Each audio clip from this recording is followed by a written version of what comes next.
ಪಿತನ ಸುತನ ಮತ್ತು ಪವಿತ್ರಾತ್ಮರ ನಾಮದಲ್ಲಿ ಆಮೆನ್. ಎಂದು ಆನಂದ ನನ್ನೇಸು ನೀಡುವ, ಸ್ತುತಿಸುವೆ ಸ್ತುತಿಸುವೆ ಸ್ತುತಿಸುತ್ತಲೇ ಇರುವೆ, ಸ್ತುತಿಸುವೆ ಸ್ತುತಿಸುವೆ ಸ್ತುತಿಸುತ್ತಲೇ ಇರುವೆ. ಹಲ್ಲೆಲೂಯಾ ಆನಂದವೇ, ಹಲ್ಲೆಲೂಯಾ ಆನಂದವೇ, ಹಲ್ಲೆಲೂಯಾ ಆನಂದವೇ, ಹಲ್ಲೆಲೂಯಾ ಆನಂದವೇ. ಸ್ತುತಿಸುವೆ ಸ್ತುತಿಸುವೆ ಸ್ತುತಿಸುತ್ತಲೇ ಇರುವೆ. ಪ್ರಭು ಕ್ರಿಸ್ತರಲ್ಲಿ ಆತ್ಮೀಯ ಸಹೋದರ ಸಹೋದರಿಯರೇ, ಈ ದಿನದ ಮುಂಜಾನೆಯ ಜೀವಸ್ವರ ಪ್ರಕಟಣಾ ಗ್ರಂಥ 12ನೇ ಅಧ್ಯಾಯ, ಅದರ ಮುಂದುವರೆದ ಭಾಗ. ನೀವು ಮೊನ್ನೆ ಶೇರ್ ಮಾಡಿರುವ ಜೀವಸ್ವರವನ್ನು ನೀವು ನೋಡುವಾಗ ಅದರ ಕಂಟಿನ್ಯೂಷನ್ ಇದಾಗಿರುವ ಕಾರಣ ನಿಮಗೆ ಪರಿಪೂರ್ಣವಾದ ಅರ್ಥವನ್ನು ನೀಡುವಂಥದ್ದಾಗಿದೆ. ಯಾರಾದರೂ ನೋಡಿಲ್ಲ ಅಂದರೆ ಮೊನ್ನೆ ವಿಡಿಯೋ ನೋಡಿ ತದನಂತರ ಇದನ್ನು ನೀವು ನೋಡಬೇಕಾಗಿ ಕೇಳಿಕೊಳ್ಳುತ್ತೇನೆ. 5 ಮತ್ತು 6, ಪ್ರಕಟಣಾ 12, 5, 6. ಸರ್ವ ಜನಾಂಗಗಳನ್ನು ಕಬ್ಬಿಣದ ದಂಡದಿಂದ ಆಳಬಲ್ಲಂತ ಒಂದು ಗಂಡು ಮಗುವಿಗೆ ಆಕೆ ಜನ್ಮವಿತ್ತಳು. Price the lord. ಗರ್ಭಿಣಿ ಸ್ತ್ರೀ, ಪ್ರಸವ ವೇದನೆ, ಅದು ಧರ್ಮಸಭೆಯನ್ನ ಸೂಚಿಸುತ್ತದೆ, ದೇವರ ಮಕ್ಕಳನ್ನ ಸೂಚಿಸುತ್ತದೆ. ಆಕೆ ನರಳಾಡುತ್ತಿದ್ದಳು ಪ್ರಸವ ವೇದನೆಯಿಂದ. ಸರ್ವ ಜನಾಂಗಗಳನ್ನು ಕಬ್ಬಿಣದ ದಂಡದಿಂದ ಆಳಬಲ್ಲಂತ ಗಂಡು ಮಗುವಿಗೆ ಆಕೆ ಜನ್ಮವಿತ್ತಳು. Price the lord. ಈ ಕಬ್ಬಿಣದ ದಂಡು ಆಳಬಲ್ಲಂತ ಗಂಡು ಮಗು ಯಾವುದು ಎಂದು ನಾವು ನೋಡುವುದಾದರೆ ಪ್ರಕಟಣಾ ಗ್ರಂಥ 2ನೇ ಅಧ್ಯಾಯ, ಓಕೆ, 2ನೇ ಅಧ್ಯಾಯ ವಚನ 27. 2ನೇ ಅಧ್ಯಾಯ ವಚನ 26ರಿಂದ 28. ನಾನು ನನ್ನ ಪಿತನಿಂದ ಅಧಿಕಾರ ಪಡೆದಿರುವಂತೆಯೇ, ಪ್ರಭು ಯೇಸು ಹೇಳುವ ಮಾತು, ನಾನು ಹೇಗೆ ಜಯ ಹೊಂದಿ ನನ್ನ ಪಿತನಿಂದ ಈಗ ಸರ್ವಾಧಿಕಾರವನ್ನು ಪಡೆದುಕೊಂಡಿದ್ದೇನೆ. ಸ್ವರ್ಗ ಲೋಕದಲ್ಲೂ ಭೂಲೋಕದಲ್ಲೂ ಪಾತಾಳ ಲೋಕದಲ್ಲೂ ಸರ್ವಾಧಿಕಾರವುಳ್ಳ ಯೇಸು, ನನ್ನ ರಕ್ಷಕ, ಆಮೇನ್ ಎಂದು ಟೈಪ್ ಮಾಡುವ. ಪಾತಾಳ ಲೋಕವನ್ನು ಜಯಿಸಿ ಮೃತ್ಯುಂಜಯನಾದ ಕಾರಣ ಪಾತಾಳ ಲೋಕ ಮತ್ತು ಪಾತಾಳ ಲೋಕದ ಬೀಗದ ಕೈಗಳನ್ನು ಹೊಂದಿರುವ ಪ್ರಭು ಯೇಸು ಆಗಿದ್ದಾರೆ. ಸೊ ನಾನು ನನ್ನ ಪಿತನಿಂದ ಅಧಿಕಾರ ಪಡೆದಿರುವಂತೆಯೇ ಜಯ ಹೊಂದುವವನಿಗೆ ಹಾಗೂ ನಾನು ಮೆಚ್ಚುವ ಕಾರ್ಯಗಳನ್ನು ಕೊನೆಯವರೆಗೂ ಮುಂದುವರಿಸಿಕೊಂಡು ಹೋಗುವವನಿಗೆ ಜನಾಂಗಗಳ ಮೇಲೆ ಅಧಿಕಾರವನ್ನು ಕೊಡುವೆನು. Price the lord. ದೇವರು ಮೆಚ್ಚುವ ಕಾರ್ಯಗಳನ್ನು ಮಾಡುವವರಿಗೆ, ದೇವರು ಮೆಚ್ಚುವ ಕಾರ್ಯ ಏನು?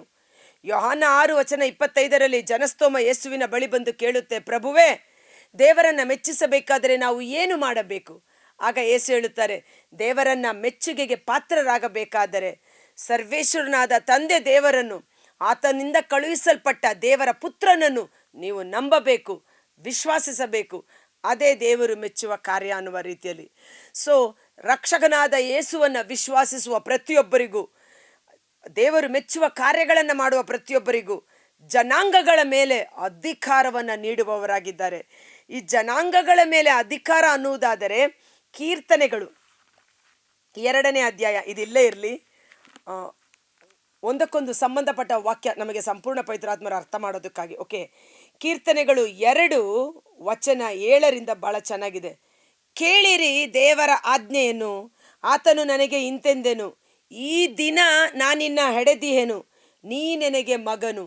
ಇಂದು ನಾನು ಗಂಡು ಮಗುವಿಗೆ ಜನ್ಮ ಕೊಟ್ಟೆನು, ನಾನು ನಿನ್ನನ್ನು ಹೆಡೆದಿಹೆನು, ಜನ್ಮ ಕೊಟ್ಟಿಹೆನು, ನೀನು ನನಗೆ ಮಗನು. ಕೇಳಿದೆಯಾದರೆ ನಿನಗಧೀನ ಮಾಡುವೆನು ರಾಷ್ಟ್ರಗಳನ್ನು, ಕೊಡುವೆನು ನಿನಗೆ ಸ್ವಾಸ್ಥ್ಯವಾಗಿ ಜಗದಾದ್ಯಂತ್ಯವನ್ನು. ದೇವರಿಂದ ಜನಿಸಲ್ಪಟ್ಟವರು, ದೇವರ ಮಕ್ಕಳು, ಅವರ ವಿರುದ್ಧವಾಗಿ ಶತ್ರುಗಳು ಎಷ್ಟೇ ಕುತಂತ್ರ ಮಾಡಿದರು, ದೇವರು ತನ್ನ ಮಕ್ಕಳಿಗೆ, ನೀನು ಕೇಳಿದೆಯಾದರೆ ರಾಷ್ಟ್ರಗಳನ್ನು ನಿನಗೆ ಕೊಡುತ್ತೇನೆ, ಜಗದಾದ್ಯಂತ್ಯವನ್ನು ನಿನಗೆ ಸ್ವಾಸ್ಥ್ಯವಾಗಿ ನೀಡುವೆನು. ನೀ ಬಡಿದು ಹಾಕುವೆ ಕಬ್ಬಿಣದ ಗದೆಯಿಂದ ಅವರನ್ನು, ನೀ ಒಡೆದು ಹಾಕುವೆ ಮಣ್ಣಿನ ಮಡಕೆಯಂತೆ ಅವರನ್ನು. ನಿನ್ನ ಶತ್ರುಗಳನ್ನು ಕಬ್ಬಿಣದಿಂದ ಅವರನ್ನು ನೀನು ಒಡೆದು ಹಾಕುವೆ, ಮಣ್ಣಿನ ಮಡಕೆಯಂತೆ ಅವರನ್ನು ಚೂರು ಚೂರು ಮಾಡಿಬಿಡುವೆ. ಇಂಥ ಒಂದು ಅಧಿಕಾರ, ಅಭಿಷೇಕ ದೇವರು ತನ್ನ ಮಕ್ಕಳಿಗೆ ಅನುಗ್ರಹಿಸಿದ್ದಾರೆ. Praise the Lord. ಹಾಲೆಲೂಯ. ಆದ ಕಾರಣ ಆಕೆ ಕೊಟ್ಟಂಥ ಮಗು ಆ ಗಂಡು ಮಗುವಿಗೆ ಜನ್ಮ ಕೊಟ್ಟಳು. ಅಂದರೆ ಧರ್ಮಸಭೆಯ ಮಕ್ಕಳು, ದೇವರ ಮಕ್ಕಳು ಹೇಗಿರ್ತಾರೆ? ಕಬ್ಬಿಣದ ದಂಡದಿಂದ ಆಳಬಲ್ಲಂತ ಗಂಡು ಮಕ್ಕಳು ನಾವಾಗಿದ್ದೇವೆ ಅನ್ನುವ ರೀತಿಯಲ್ಲಿ. ಯೇಸು ಜ್ಯೇಷ್ಠ ಪುತ್ರ, ನಾವೆಲ್ಲರೂ ಆತನ ಸಹೋದರರು ಎಂದು ಪ್ರಭು ಯೇಸು ನಮ್ಮನ್ನು ಕರೆಯುವವರಾಗಿದ್ದಾರೆ. ಇಲ್ಲಿ ಹೆಣ್ಣು ಗಂಡು, ಹಿರಿಯ ಕಿರಿಯ ಅನ್ನೋ ವ್ಯತ್ಯಾಸವಿಲ್ಲದೆ ಎಲ್ಲರೂ ಯೇಸುವಿನ ಸಹೋದರರಾಗಿದ್ದೇವೆ. Praise the Lord. ಸೊ ಪ್ರಕಟಣ 2:28 ಜನಾಂಗಗಳ ಮೇಲೆ ಅಧಿಕಾರವನ್ನು ಕೊಡುವೆನು, ಅವನು ಅವುಗಳನ್ನು ಕಬ್ಬಿಣದ ದಂಡದಿಂದ ಆಳುವನು, ಮಣ್ಣಿನ ಮಡಕೆಯಂತೆ ಅವುಗಳನ್ನು ನುಚ್ಚು ನೂರು ಮಾಡುವೆನು, ಅವನಿಗೆ ಉದಯ ತಾರೆಯನ್ನು ನೀಡುವೆನು. ನಕ್ಷತ್ರಗಳು ಅಂತ ಓದಿದ್ವಲ್ಲ, ಉದಯ ತಾರೆ, ಶೈನಿಂಗ್ ಸ್ಟಾರ್, ಮಾರ್ನಿಂಗ್ ಸ್ಟಾರ್, ಉದಯ ತಾರೆಯನ್ನು ಅವರಿಗೆ ನೀಡುವೆನು. ಸೊ ಆ ಸ್ತ್ರೀ ಧರ್ಮಸಭೆಯಾಗಿದೆ, ಯೇಸುವಿನ ದೇಹವಾಗಿದೆ, ಮಧುವಣ ಗಿತ್ತಿಯಾಗಿದೆ. ಪ್ರಸವ ವೇದನೆಯಿಂದ ಧರ್ಮಸಭೆ ನರಳುತ್ತಿದೆ, ಹಿಂಸೆಗಳನ್ನು ಅನುಭವಿಸುತ್ತಿದೆ. ಅದಕ್ಕೊಂದು ನಂಬಿಕೆ, ನಿರೀಕ್ಷೆ ಉಂಟು.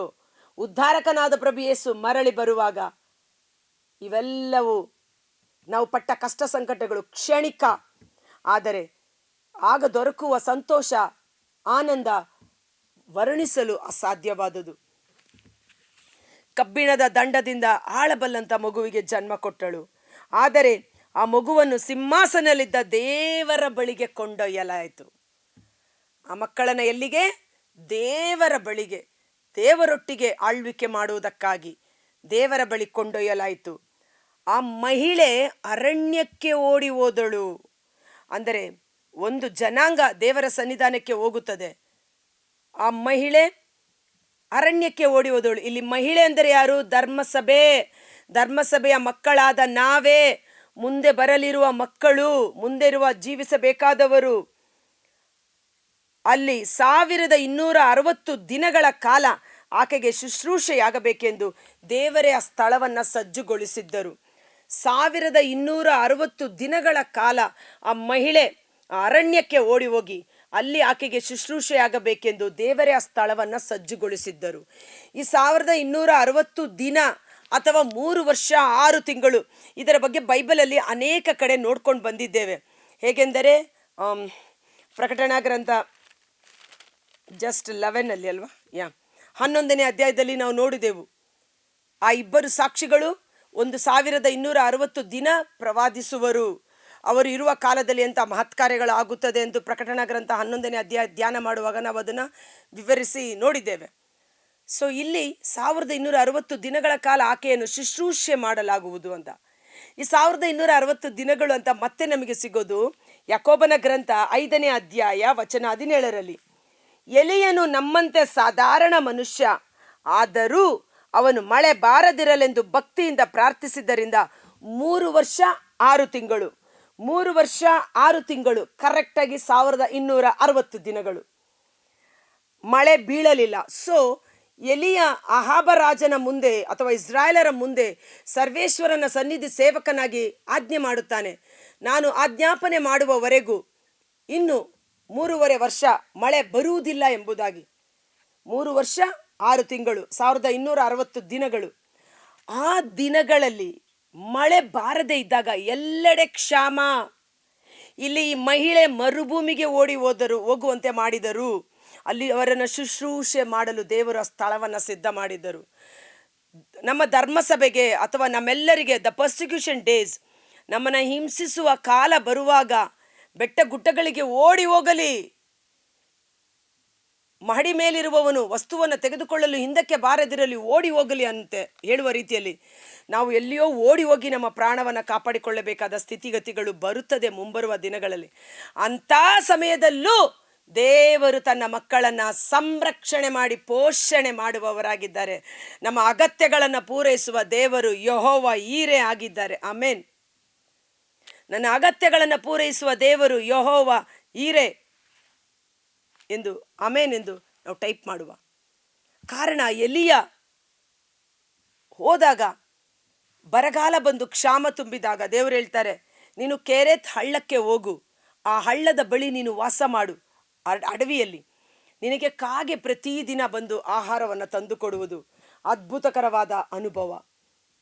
ಅವನು ದೇವರ ವಾಕ್ಯವನ್ನು ನಂಬಿ ಅರಣ್ಯಕ್ಕೆ ಓಡಿ ಹೋಗಿ ಆ ಕೆರೆತ ಹಳ್ಳದ ಪಕ್ಕದಲ್ಲಿದ್ದಾಗ ಆ ಹಳ್ಳದ ನೀರನ್ನು ಕುಡಿಯುತ್ತಿದ್ದ.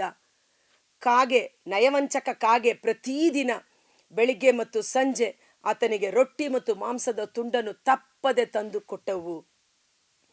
ಕಾಗೆಯನ್ನಿಟ್ಟುಕೊಂಡು ದೇವರು ಎಲಿಯನನ್ನು ಪೋಷಣೆ ಮಾಡಿದರು. ಹಳ್ಳದ ಇನ್ನು ಎಷ್ಟು ಟೈಮ್ ಇದೆ? 3 ವರ್ಷ 6 ತಿಂಗಳು. ಓಕೆ, ಹಳ್ಳದ ನೀರು ಬತ್ತಿ ಹೋಯ್ತು. ನೆಕ್ಸ್ಟ್ ನಾನು ಏನು ಮಾಡಲಿ ಅಂತ ಹೇಳುವಾಗ ದೇವರು ಟಕ್ ಅಂತ ಹೇಳ್ತಾರೆ, ನೀನೆದ್ದು ಸೆರಪ್ತ ಊರಿನ ವಿಧವೆಯ ಮನೆಗೆ ಹೋಗು, ಅಲ್ಲಿ ನಿನ್ನನ್ನು ಪೋಷಣೆ ಮಾಡಲು ಆಕೆಯನ್ನು ನಾನು ಸಿದ್ಧ ಮಾಡಿದ್ದೇನೆ ಎಂಬುದಾಗಿ. ಅದ್ಭುತಕರವಾದ ಅನುಭವಗಳು. ಅಲ್ಲಿಂದ ಆತ ವಿಧವೆಯ ಮನೆಗೆ ಹೋಗ್ತಾನೆ. ವಿಧವೆ ಹೇಳ್ತಾಳೆ, ನನಗೆ ರೊಟ್ಟಿ ಇಲ್ಲ, ನನಗೆ ನೀರಿಲ್ಲ, ಎಣ್ಣೆ ಇಲ್ಲ, ನಿನಗೆಲ್ಲಿಂದ ರೊಟ್ಟಿ ಮಾಡಿಕೊಡಲಿ? ಆದರೂ ದೇವರ ಸೇವಕನ ವಾಕ್ಯಕ್ಕೆ ವಿಧೇಯಳಾಗಿ ಆಕೆ ಮಾಡಿಕೊಟ್ಟಾಗ ಮಳೆ ಬರುವವರೆಗೂ ಆಕೆಯ ಮನೆಯಲ್ಲಿ ಹಿಟ್ಟು ಖಾಲಿಯಾಗಲಿಲ್ಲ, ಎಣ್ಣೆ ಖಾಲಿಯಾಗಲಿಲ್ಲ. ಆಕೆ ಎಲಿಯನನ್ನ ಪೋಷಣೆ ಮಾಡಿದಳು. ತದನಂತರ ಯೆಜೆಬೆಲ್ ರಾಣಿಯ ನಿಮಿತ್ತ ಆ ಊರನ್ನು ಬಿಟ್ಟು ಓಡಿ ಹೋಗುವ ಸಮಯದಲ್ಲಿ ಸಹ, ಸಾಕು ನನ್ನ ಪ್ರಾಣ, ನನಗೆ ಬದುಕುವುದೇ ಸಾಕಾಯಿತು ಎನ್ನುವಾಗ ಸ್ವರ್ಗದ ದೂತ ಇಳಿದು ಬಂದು ತಟ್ಟಿ ಎಬ್ಬಿಸಿ ಸ್ವರ್ಗೀಯ ಭೋಜನವನ್ನು ಕೊಟ್ಟು ಸಶರೀರವಾಗಿ ಎಲಿಯನನ್ನು ಬಲಪಡಿಸ್ತಾರೆ. ಸೊ 3 ವರ್ಷ 6 ತಿಂಗಳು ಮತ್ತೆ ಮಳೆ ಬರುವವರೆಗೂ ಎಲಿಯನನ್ನು ದೇವರು ಸುರಕ್ಷಿತವಾಗಿ ಪೋಷಣೆ ಮಾಡಿದ ದೇವರು. ನಮ್ಮ ಅಗತ್ಯಗಳನ್ನು ಪೂರೈಸುವ ದೇವರಾಗಿದ್ದಾರೆ. ಆ ಮಹಿಳೆ ಅಂದರೇನು? ಸಭೆ. ಧರ್ಮಸಭೆಯನ್ನು ಅಥವಾ ನಮ್ಮನ್ನು ಶತ್ರುಗಳು, ಅಕ್ರೈಸ್ತರು ಅಥವಾ ಅನ್ಯ ಜನರು ಹಿಂಸಿಸುವ ಕಾಲ ಬರುವಾಗ ನಾವು ಓಡಿ ಹೋಗಬೇಕಾಗುತ್ತದೆ. ಆದರೆ ದೇವರು ನಮ್ಮೊಂದಿಗಿದ್ದು ನಮ್ಮನ್ನು ಪೋಷಿಸಿ ಪರಾಂಬರಿಸುವವರಾಗಿದ್ದಾರೆ. Praise the Lord, hallelujah. ಒಂದು ಕ್ಷಣಕಾಲ ನಾವು ನಮ್ಮ ಕಣ್ಗಳನ್ನು ಮುಚ್ಚೋಣ. ಕರ್ತನಾದ ಯೇಸುವೇ, ಮುಂಜಾನೆ ಜೀವಸ್ವರವನ್ನು ಆಲಿಸುತ್ತಿರುವ ಪ್ರತಿಯೊಬ್ಬ ಸಹೋದರ ಸಹೋದರಿಯರು, ಅವರ ಕುಟುಂಬಗಳನ್ನು ನಿಮ್ಮ ಬಲಾಢ್ಯವಾದ ಗಾಯಗೊಂಡ ಕರಗಳಿಗೆ ಸಮರ್ಪಿಸುತ್ತೇನೆ. ಕಬ್ಬಿಣದ ದಂಡದಿಂದ ಆಳಬಲ್ಲಂತ ಮಗುವಿಗೆ ಆಕೆ ಜನ್ಮ ಕೊಟ್ಟಳು. ಇಂದು ಪ್ರಭು ಯೇಸು ಸರ್ವಾಧಿಕಾರವುಳ್ಳವಾಗಿ ಸರ್ವೇಶ್ವರನ ಬಲಪಾರ್ಶ್ವದಲ್ಲಿ ಆಸೀನರಾಗಿದ್ದಾರೆ.